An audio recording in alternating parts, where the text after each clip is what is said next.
Assalamualaikum Ibu Tami. Waalaikumsalam Ibu Dewi. Apa kabarnya Ibu Tami? Alhamdulillah baik. Tumben nih mampir ke SMP 9. Iya Ibu Tami, saya Iya. ada perlu nih dengan Bu Tami. Iya, ada apa Bu? Bu Tami ada waktu Bu Tami? Oh ada. Gini Bu Tami, saya ini kan dapat tugas nih untuk mengerjakan demonstrasi kontekstual.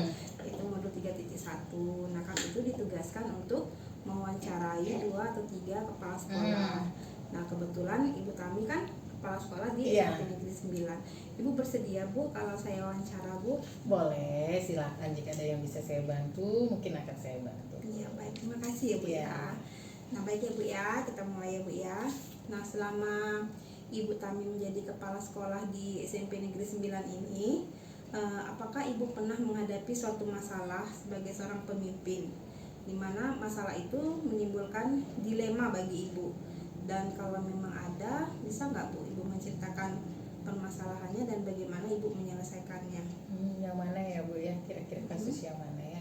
Oh gini aja, kasus kita pertama sekali saya itu yang unforgettable moment lah bagi saya, pengalaman yang sangat berharga dan pertama sekali bagi saya.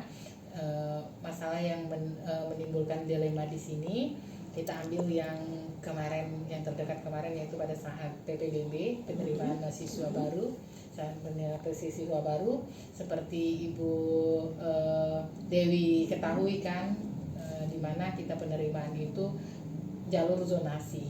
Jadi jumlah siswa yang mendaftar di SMP 9 ini menurun. Nah tahun ini kami hanya memperoleh itu keseluruhan jumlah kelas 7, 8, dan 9 itu 320 murid.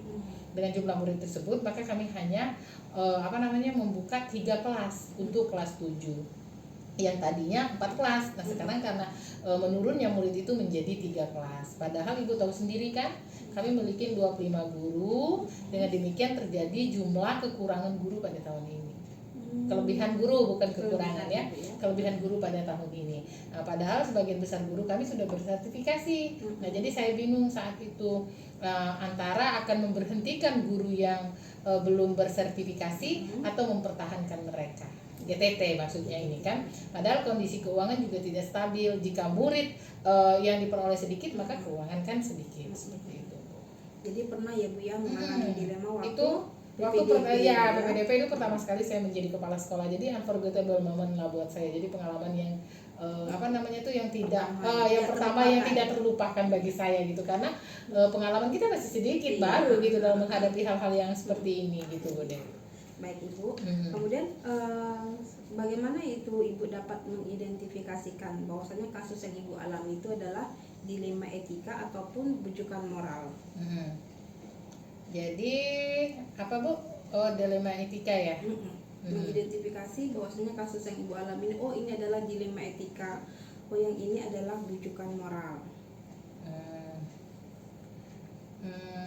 Bujukan moral yang merupakan kebenaran ya, kayak gitu ya. Jadi biasanya sih saya lihat dulu kasusnya gitu loh, misalnya model Bu, biasanya sih saya lihat dulu kasusnya gitu loh. Jika kasus ini berhubungan dengan ranah hukum atau berarti itu kan bujukan moral. Jadi tetapi jika itu berhubungan dengan tidak berhubungan dengan ranah hukum, itu adalah dilema etika. Jadi apalagi jika dampaknya memang benar di satu sisi dan benar di sisi yang lain. Jadi sudah bisa sudah bisa dipastikan itu menurut saya adalah dilema etika. Jadi sama-sama bertentangan. Iya, sama-sama bertentangan dua kebajikan kayak gitu.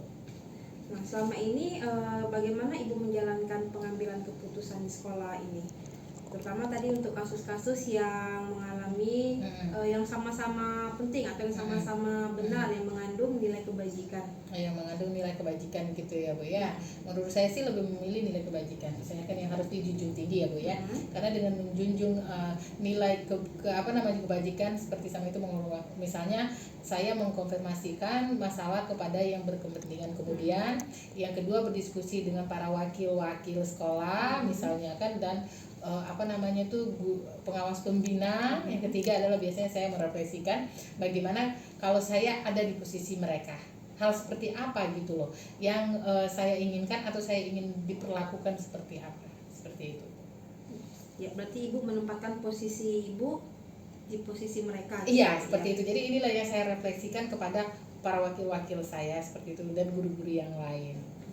Kira-kira Bu langkah-langkah atau prosedur seperti apa nih yang biasa Ibu lakukan selama ini? hal-hal yang itu ya, yang langkah-langkah yaitu berdiskusi. Saya kemudian mengkoordinasikan masalah kepada yang berwenang seperti pengawas pembina, setelah itu berdiskusi dengan para wakil kepala sekolah seperti itu Bu. Jadi saya ini kan seperti itu. Jadi komunikasi antar yang berkepentingan kayak gitu, karena ini kan kepentingan orang banyak. Berarti Ibu langkah-langkah tadi berdiskusi dulu Iya, ya, berdiskusi. baru nanti mengajak ya menentukan apakah mereka diberhentikan atau tidak seperti itu. Berarti diajak diskusi dulu baru Iya, diambil keputusan. diambil keputusan. Tapi saya pengennya sih tidak mau memberhentikan. Iya. Nah, hal-hal apa aja nih yang Ibu anggap efektif dalam pengambilan keputusan pada kasus dilema etika tadi? Saya rasa semuanya akan efektif jika kita komunikasikan dengan baik. Misalnya dengan baik kepada semua pihak yang berkepentingan, sehingga mereka itu tahu apa yang terjadi pada kita dan kita tahu apa yang terjadi kepada mereka. Berarti intinya tadi komunikasi. Iya, gitu komunikasi ya? itu sangat penting sekali ya. Nah Bu, kira-kira ada nggak Bu tantangan yang Ibu hadapi ketika dalam pengambilan keputusan? Kalau tantangan sih ada satu, yaitu jika tidak adanya keterbukaan di salah satu pihak. Jadi kasus-kasus dilema ini membutuhkan keterbukaan, keterbukaan dari semua pihak dalam menyelesaikan masalah itu. Berarti tantangan yang Ibu hadapi Tentang keterbukaan ya, kalau ya? kita nggak terbuka berarti kan nggak bisa kita menyelesaikan masalah nggak ada masalah sebenarnya gitu. Nah, apakah ya Ibu tuh memiliki suatu jadwal tertentu ya tata kala dalam menyelesaikan suatu kasus dilema etika, atau apakah langsung menyelesaikannya di tempat atau bagaimana Bu? Kalau menyelesaikan di tempat tidak bisa, karena ini kan ada kasus yang bisa diselesaikan di tempat, ada kasus yang tidak bisa diselesaikan di tempat. Jadi kalau yang kasus kita bahas sekarang ini tidak bisa diselesaikan di tempat, karena ini kan membutuhkan, karena untuk pembayaran gaji itu membutuhkan biaya, dan biaya ini kan tidak bisa dikelola hanya sendiri sama kepala sekolah, ada operator, ada bendahara. Jadi kita harus dikomunikasikan dulu. Jadi kalau jadwal tertentu mungkin tidak ada, tapi kalau prosedurnya jelas ada. Kayak gitu kan, seperti kasus yang saya sampaikan tadi Bu Loya, saya memerlukan diskusi terlebih dahulu dengan para wakil kepala sekolah, kemudian mengkonsultasikannya dengan saya ambil untuk mencari solusi terbaik bagi semua pihak. Berarti tidak terjadwal ya Bu ya? Iya, tidak terjadwal. Berarti tergantung kasusnya. Iya, tergantung kasusnya. Kalau kasusnya Tapi tetap mengikuti prosedur-prosedur yang ada. Baik. Kemudian Bu, adakah seseorang atau faktor apa aja nih yang selama ini mempermudah atau membantu Ibu di dalam penyelesaian pengambilan keputusan? Ada, biasanya saya berkonsultasi dengan pengawas pembina, atau mungkin di atas pengawas pembina lagi dengan orang Dignas kalau memang itu udah hal-hal yang kronik banget gitu, hal-hal yang udah membutuhkan dinas gitu, saya berkoordinasi di sana, dan kepada wakil-wakil saya dalam pengambilan keputusan penting, terutama yang berhubungan dengan kepegawaian. Ya, berarti ada yang bantu ya? Iya, kerjasama tim. Harus ada teamwork lah ya, dimanapun kalau kita semua organisasi itu harus ada teamwork yang baik. Jadi karena dengan adanya teamwork yang baik berarti harus ada keterbukaan. Kalau kita tidak ada keterbukaan berarti tidak akan terbentuk teamwork yang baik. Iya, Bu, kita sampai di sesi terakhir nih. Dari semua hal yang telah Ibu sampaikan tadi, pembelajaran apa nih yang dapat Ibu petik dari pengalaman Ibu dalam mengambil keputusan dilema etika tadi? Intinya kita harus selalu saling membangun jaringan komunikasi yang baik dengan semua pihak. Demikian kerjasama ini. Kita juga harus membangun rasa empati kepada orang lain yang bekerja sama dengan kita. Dengan demikian, kerjasama kita dalam mewujudkan pendidikan yang baik dan menyenangkan bagi murid itu akan terwujud. Iya, seperti itu. Terima kasih. Iya Bu Dewi, sama-sama. Untuk wawancara kita pada hari ini. Terima kasih juga sudah mampir ya Bu ya. Mudah-mudahan kita semua dapat menerapkan pengambilan keputusan dilema etika yang baik ya. Iya. Terima kasih sekali lagi Bu. Saya pamit ya Bu. Ya. Assalamualaikum.